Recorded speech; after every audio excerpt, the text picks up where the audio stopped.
మావా రే ఏమైందిరా? అవకాశాల కోసం ఎదురు చూడడం ఎంత నరకం తెలుస్తుందిరా. వస్తురా. ఏమైందిరా? ఏమైంది? ఎన్నో కథలు రాశాను రా. ఎక్కడికి వెళ్ళినా సరే డబ్బే అవసరం అంటున్నారా. నాకు ఏం చేయాలో అర్థం కావట్లేదు. మిడిల్ క్లాస్ ఫ్యామిలీ నుంచి వచ్చి ఏం చేయలేకపోతున్నారా. నాకు ఇంకా చావే దిక్కురా.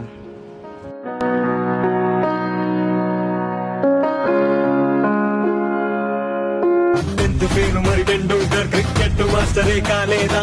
Paper boy to president Abdul Kalam కథ వినలేదా? ఎవడి పెట్టు ఎంత ముద్దుగా